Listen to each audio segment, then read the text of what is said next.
Okie dokie.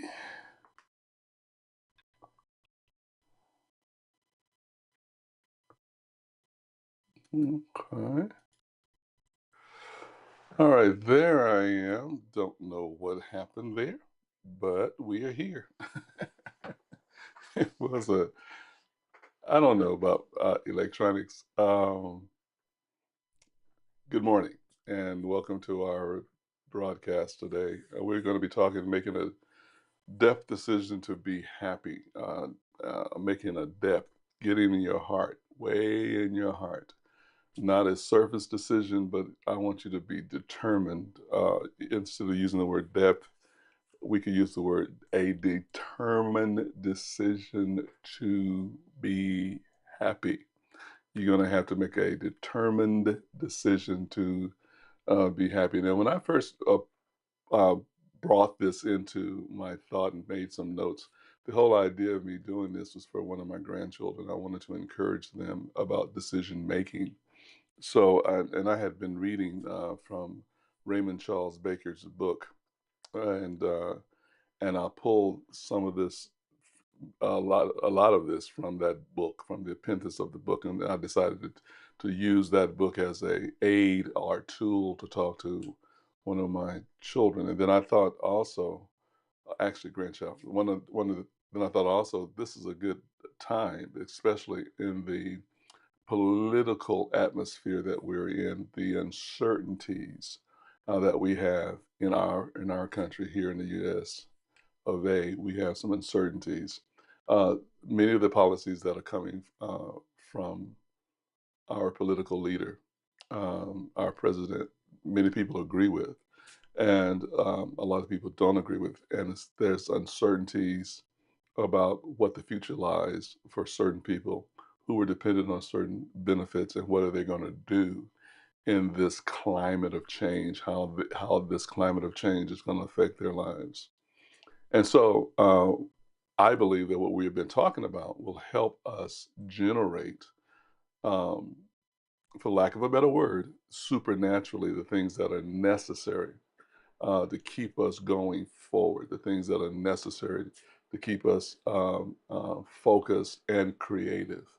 We can weather the climate by not only adjusting to the things and the changes, but actually creating a better opportunity for change to happen in our lives. So we create a better opportunity for change to happen in our lives. And through those new opportunities, it not only will it benefit us, but it'll benefit other people as well. This is a time for creativity, and one of the ways of our creative juices uh, will happen is just from our initial our ini- the the initial the initial decision to be happy, not to be miserable, but to be happy. And so that's what we're going to talk about a little bit today on making that decision to be happy. All right. So let's look at a few notes that I put here on the iPad. Making a deep decision or depth decision to be happy by Raymond Charles Barker. That's the book. That's where I pulled his notes from, as I mentioned earlier. You have to be you have to be a today person in a today experience to have the success of life in the here and the now. Here and now is your opportunity to decide in favor of successful living. Your future success is not predicated upon how successful you have been in the past, nor is it limited by any catastrophe detours that have occurred. You are living proof that with each breath you are capable of making new choices. Make a depth decision to be happy. Dr. Barker tells us never judge yourself by what you have done. Judge yourself in terms of what you will do. You are not the past. You are the present becoming the future. You are not the past. You are the present becoming the future. So we can't look at our past successes and say, well, I was successful doing this, this, and this. So I know I could do this, this, and this, and be a success again today. Or man, this devastating thing happened in my life, threw me off course, and I don't know if I will ever recover. Either one of those extremes is not who you are today. You are alive today to make new choices, and your choices that you make today are going to be good choices. You have to determine that the choices that I make today are the potentials that I see within myself today will actually be fulfilled tomorrow. I am living today for my future tomorrow. I'm not living in my past. I'm living for tomorrow. Actually, the decision I make today will actually affect how I live tomorrow. Now, if you keep carrying the luggage of past regrets and sorrows because of wrong decisions, you cannot move forward. In fact, when you keep on thinking about the things you could have done or should have done, it kind of bogs you down and actually robs you of your confidence to make a decision that's a viable decision today. Something that will just automatically happen as you renew your mind and your thought, good, creative ideas that you may have never had before, will begin to illuminate themselves in your thinking. Sometimes even prior ideas that you had that you tried in a different time didn't work may be resurfacing in your mind for today because today is a better time for those ideas to work. But whatever comes into your mind, you are capable of fulfilling that idea and changing your present life and your future life and expression through demonstrations of success. When you determine to be happy, you determine to quit demonstrating failure, unhappiness, and sadness.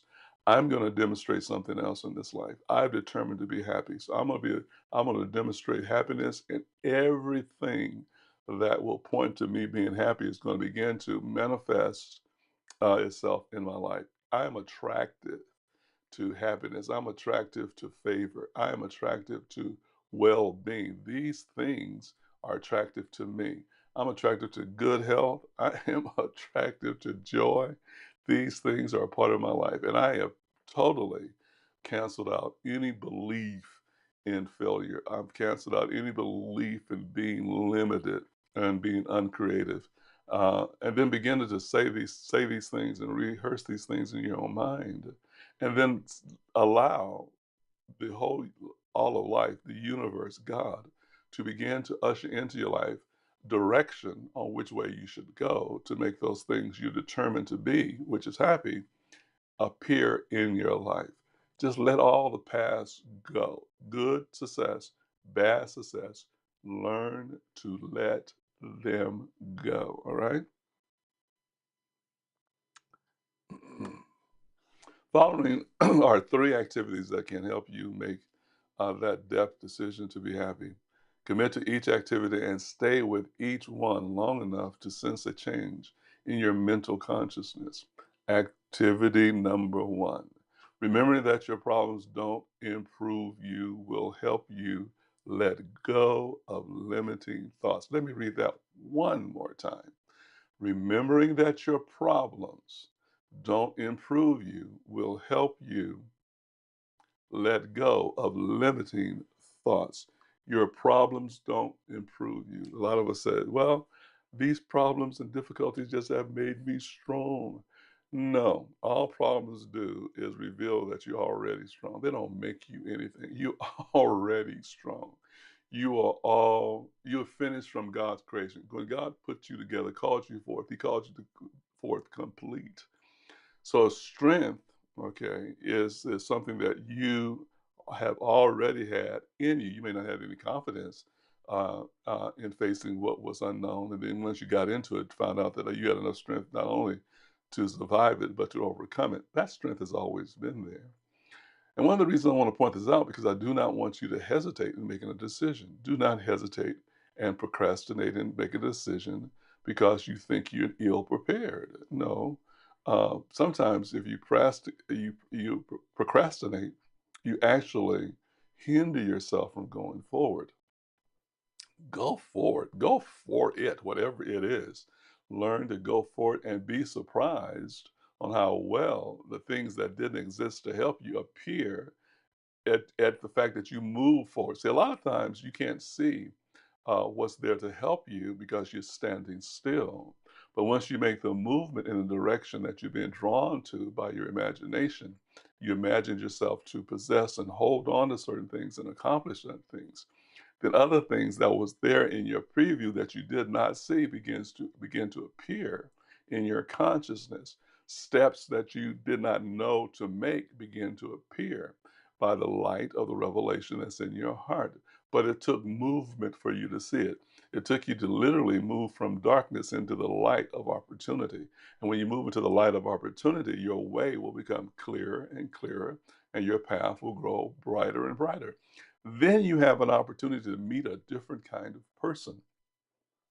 In Hebrews, it tells us that some of our troubles and trials come because of the choices that we made.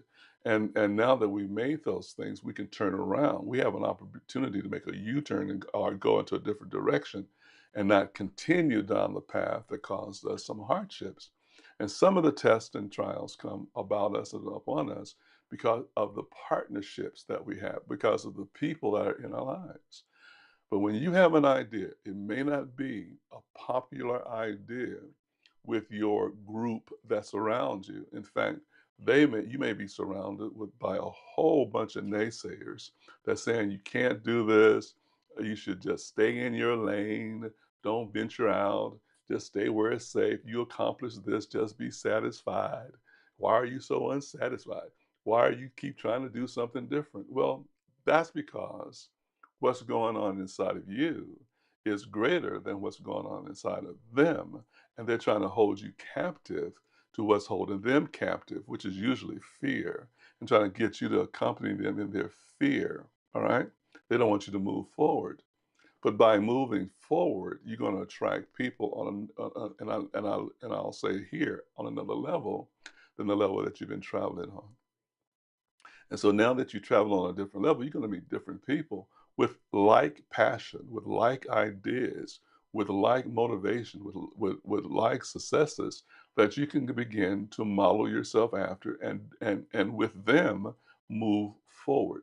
You keep moving forward. You may even outgrow some of the new people that you met, but you keep following what your conscious is drawing you into these new horizons, these new territories, these new levels of blessings. Often we have a whole room full of blessings. Like the story of who ate my cheese. You know, there's a whole room of cheese, more cheese than you could ever think about consuming. And you never go out to get more cheese. You just keep feeding them this great abundance of cheese, just keep taking and consuming and consuming and consuming. And then one day there absolutely is no cheese. And you're saying, now, where happened to all my cheese? What happened to all this cheese that I had? Where did it go? You consumed it all by not venturing out to discover that there's another room that you know nothing about. Because the corridors seem to be dark and mysterious, and you didn't want to venture out into new corridors, so you didn't make new discoveries of storehouses that was there waiting to be discovered by you. So one of your friends decided to venture out, and they go out, they come back, they don't find anything, they keep feasting on what's there provided for them. Then one day they go out and they don't come back. Reason they don't come back is because they done found a new storehouse, and they're hoping that they left enough breadcrumbs for you to follow to where they are, okay? So that you too can enjoy the abundance of the new storehouse of cheese. But you never leave your room. You just keep on waiting for something to happen to you. You keep standing still, waiting for something to change. Things don't happen just because you're waiting for it to change. In many instances, you have to have movement and you have to make something happen in your life. Though you've had you tried different things and they may not have worked. Don't stop trying because what's in you is in you a knowing that there's something better for you. Just because you have a desire to drive you forward is your witness. That desire is your witness of what you have spiritually. The spirit is calling to the deep. The deep in you is calling to yourself, and it's calling to draw you away from the shallow end of the water. but to launch out into the deep end and find blessings in your life. The blessings was good for the day, but now let's move on to new blessings. Let's venture out and do something good and do something exciting, something that's stimulating where you're not actually tired. And then you're going to find, because of your age and your experience, you're going to know things intuitively that don't waste time, but actually is wisdom in how you use time. Now you're not wasting time. You have investment, and your investments are coming back to you richly. And these investments that you made are coming back to you and paying off just in great dividends to your life. You really improved on your emotions. You really improved on your mental capacity to grow, to expand, and to take in everything that is for you. You can take it all in. So the first activity is, don't think that hard times make you strong. All hard times do is make you know that you're strong.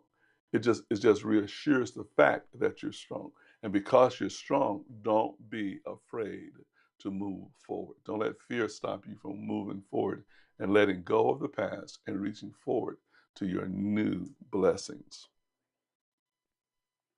Activity number two, finding your mighty potentials will focus your attention on finding those right ideas to activate your greatest potentials.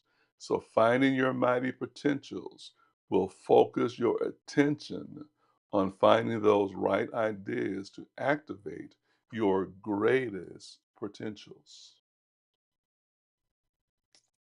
So here you notice that it says, the dictionary says potentials, having or showing the capacity to become or to develop into something in the future. I want to read that again. Having or showing the capacity to become or develop into something in the future. That's what that is. That's what that's all about. All right. Now, what we want you to do is we want you to focus on the fact that you can develop into something greater than what you are now. But see, we have all kinds of voices, including our own voice, telling us that we cannot do no better. So don't expect any better. That we should just cope with what's going on in our lives. But it's overwhelming to us. We don't feel good and we're really not happy. You were created for pleasure, to be happy. You were created to be joyous. Your divine design is love, and the second fruit and revelation of your divine design is joy. And right after joy is peace. And it goes on and on. But I want to focus on love. We should be rooted and grounded in love. It's the love of God that is spread abroad in our hearts that has given us these new and fresh ideas, not only that will bless us, but will also bless others. And it's the joy that gives us strength. You know, now Jesus says it was for the joy that was set before him that he was able to endure the cross. The joy. So you got to look past all the hardships and all the disappointments for the joy of accomplishing it, for the joy of succeeding, for the joy of being success. Yes, you may have catastrophes in the past, but you look past those catastrophes and realize the joy that will help erase all memory of those catastrophes or those shortcomings. It's the joy of God that is your motivation. It's the joy of accomplishment. A lot of people don't like to talk about these simple things. It's your imagination. Now, we can misuse imagination. We could daydream and all that kind of stuff. I'm not talking about daydreaming. I'm not talking about being presumptuous about anything. I'm talking about actually looking at the potential that you know that God has given you. You know what your potentials are because they're in you. It's your desire. You desire to be. You desire to go. You desire to experience. That's your potential. It starts within you. You begin to envision yourself laying a hold of that thing. You can feel it, taste it, touch it, and dwell in it. And you will notice I don't know how it happened. All I did was accept it. That's what you be saying. You said, all I did was accept the picture.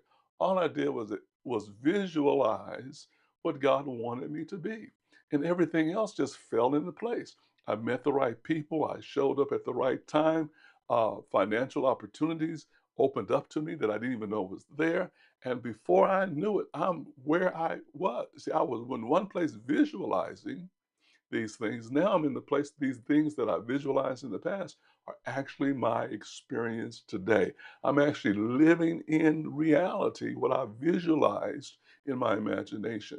I'm living it out. I'm feeling, it touches me. That is us growing. And that makes joy. Success makes you happy. What depresses you is a dream deferred. It kills the heart. But once you have that dream realized, it is exciting and it motivates you to keep going. Now, sometimes we're surrounded by family and friends who are afraid for us and they're afraid for themselves and they don't want to go any further. Don't let that deter you from going and reaching for the brass ring. Just keep reaching for the brass or gold ring. Just keep reaching and keep going. That's what makes life worth getting up in the morning. If you're getting up to something new, doing something new, having a new expectation, it motivates you to get up. But if you're just getting up to the same drudgery from day to day, you're not motivated to get up. And you'll notice that when you're not motivated to get up, it begins to physically take a toll on you, not only emotionally, but physically. You don't walk with no pep. Everything starts to hurt. Now you're focused on what's hurting, what's going wrong in my life. You're afraid to purchase something or buy something because you don't want to lose out or waste what you got. I'm scared if I spend this, I'll be needy. How am I going to replace that? You'll be surprised at all the provisions that are already laid out for you if you would just venture out. If you would just venture out and be accepting of the blessings that are coming your way. Now I've discovered, this is personal. You can take it or leave it because it may not be, I think I'm divinely inspired to tell you this.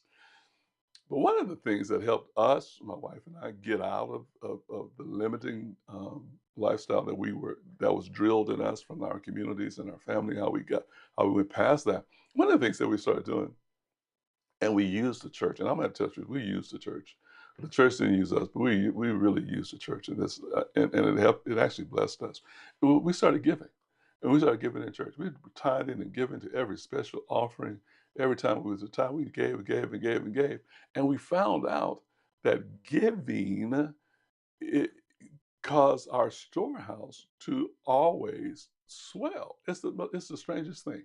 Well, we every time we thought we were going to end up empty, we'd give what we would say our last, and our last was never our last. Some kind of way, we always looked in that storehouse. There was something else, and it kept increasing and kept increasing. The more we wanted to give, the more we had, more seed we had to sow. After a while, all that giving that we gave out started coming back toward us, and so we still use that principle today. We give. It's one way we give, and through giving, our ideas open up, new thought coming into our mind. Because we are givers, now you're open to receive because you release. And one of the things of having you open to receive is learning how to release, learning how to give. Then we discovered the scripture says it's more blessed to give. So one of the reasons it's more blessed to give is because giving always pour out blessings. A lot of people are trying to save this and save that and pinch here and they're afraid of that and spend a lot of things for their own pleasure, and that's okay. But don't forget how to give. Don't forget to stay in the currency of life, to stay in the currency, stay in the flow of giving and receiving. It's a flow. You give and receive. You give and receive. You find every opportunity to give and receive. Not only am I just talking about finances, I'm talking about favor. I'm talking about forgiveness. That means letting it go, whatever offend you, be at peace and let that go. Giving and always be giving, then you always be in a position to receive. And I'm telling you, blessings will overtake you because you are giving. Do not let stinginess or fear stop you from giving. Remember, some of you know exactly what I'm talking about because when you first started this, working this principle of giving, you didn't have anything. You gave from your poverty, and pretty soon you were giving from your abundance. It works. That's the law of the Spirit. Laws never stop working. No matter what time it is, no matter what day it is, laws work. Some of us have stopped working the law. So instead of having more, we're having less, and we're fearful of losing. We don't have any ideas. Our thoughts are getting stale. We come in stacked. We're not moving because we're not in the current of living. In the current of living is giving. You give and you receive. Is the thing. Give to receive. Give and receive. Give and receive. People say, well, you shouldn't give to receive. That's ludicrous. You do not plant a seed in the ground if you're a farmer not expecting a harvest. So you gave that soil seed and you expected a harvest. And you expected that that one seed was going to bring you a crop, an ear of corn that was going to give you even more seed. So you can eat and also plant more seed. No, yeah, you do give because it is the law. Giving and receiving is a law. Just work the law and do it on purpose. All this stuff. Don't give to receive. Yeah, give to receive. And give because when you give to receive, you're giving with an expectancy. And you see a lot of people won't be robbing you because you're getting your harvest and somebody you ain't paying attention. So somebody's robbing you of your harvest. So you don't think it's being beneficial to you because you're not looking for it. You're not paying attention. So always pay attention. Okay, back to the lesson. That was free. So number one, what you're gonna do, number one is you're gonna remember that your problems don't improve you. Okay. So you're not, and your problems are not going to limit you either. Just because you have a problem don't make you strong. You're strong, and those problems are not limiting. You are not limited to a problem that you had in the past. Um, but finding. In fact, let me put this back on so you can see it as well. Number two, finding your mighty potentials will focus your attention on finding those right ideas to activate your greatest potential. And number three, making affirmative statements will help keep you on the track throughout your day and reinforce the truth about yourself and the situation at hand. So you're going to have to make affirmations. You got to make affirmations because see, your mind have been programmed by your family, by your friends, by your culture, by television, and limit you to think that you can only do so much and you can only accomplish so much. When God gives you a fresh idea, it's going to be outside of the parameters of what's comfortable. So you're going to have to constantly remind yourself and reprogram your subconscious to actually produce in your life and attract to your life things that will support your new idea. So you need to make new affirmations that surround the success of the new idea. Now, basic, and I'm not telling you to make affirmations that are not true. So let's talk about the truth. You and your father are infinite beings. And as your father is, I'm talking about your spiritual father, so are you. Your father, your creator, your God, your spiritual father is an infinite, eternal being. Because he's your father, you too are made out of the same substance as your father is. He's spirit, you're spirit. He's an infinite, eternal being. You are an infinite and eternal being. Your father is infinite and eternal intelligence. You too are an infinite intelligent being. So you're not lying about anything with these affirmations. The affirmations are just reaffirming to you that I am empowered to do what I imagine to do. I'm not subject to the limitations or the sensations of a body, but I'm only subject to that which I hold in mind. I have the mind of Christ. I can do all things with my conscious, imaginative creativity. I am creating in my mind new opportunities, new adventures. All right. Um, so what was the past is gone, but what is good is rich and prosperous. I prosper and I remain in health. Because why? I have infinite health. I remain prosperous. Why? Because I'm infinitely wealthy. Infinite means there's no end. I have an infinite supply. Now, the limitation says, no, you don't. You're old, or you're on Social Security. You don't have so much money coming in. That's the body. That's this earthly person. I am an infinite being. All right. I'm not, this body is temporary. It's limited, not me. The body is not me. So I have infinite opportunities. I have infinite ideas. I am infinitely wealthy. So you keep saying it and renewing your mind. The scriptures are so laid out for all of us. As you renew your mind, you are transformed by the renewing of your mind. As a man thinks, so is he. He becomes what he settled in his mind. You may not be that today, so you changed your mind. You are today what you thought of yourself as being yesterday. So you don't want to remain in this state. You don't want to be this same person tomorrow and in the future. You want to be a different person. So what you do is you change your thought about yourself. And as you change your thought about yourself, you change your reality about yourself. As you think, so are you. And when you're thinking, you're going to change your verbiage about yourself. And you're going to have affirmation. And as whatever a man says, that's what he will have. Whatever you say, you're going to have what you say. So I am an infinite being with infinite wealth. I am an infinite being with infinite peace. I am an infinite being with infinite love. I am an infinite being with infinite opportunities. And every opportunity brings an experience of success. I am not failing in life anymore. I am going from success to success. I have determined to be happy. I have determined to be happy. All right. So that's your decision. But don't let the past mistakes limit you. Everybody makes them. Just get over it, let it go. Any catastrophe or disaster that has happened in your life, don't stay there. Let it go. Reaffirm. I learned from that. I'm stronger.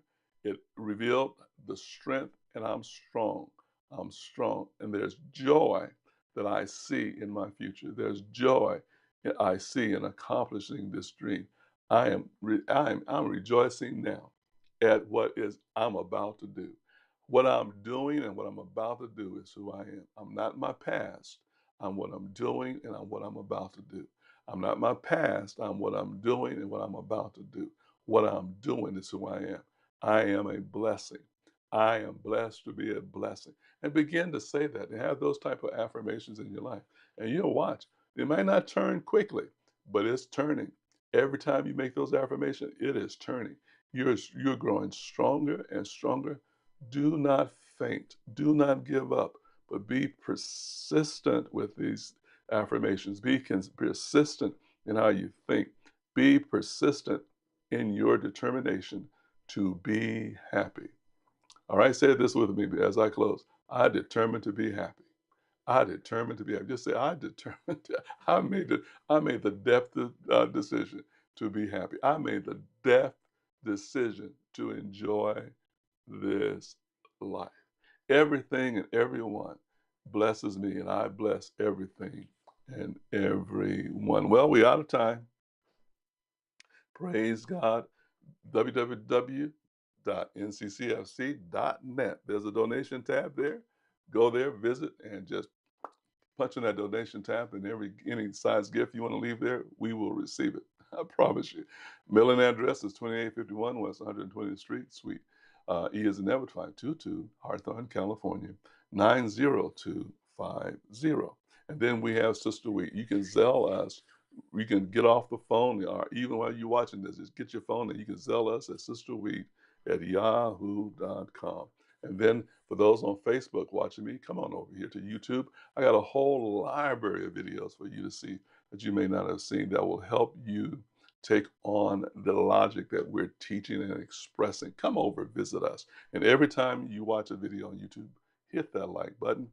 We would really appreciate that. And if you're watching us on YouTube, and you haven't hit that like button, hit the like button today. And don't forget to ring the bell. When you ring the bell, you become a subscriber and you're notified every time we go live or post a video. Well, this is Dr. Apostle Will Wheat thanking you for your time. And we know that you invested your time to be with us. And this is a good investment that brings dividends and a great return in your life. And remember that God has plans for your life, and none of those plans include defeat. See you next time. Shalom.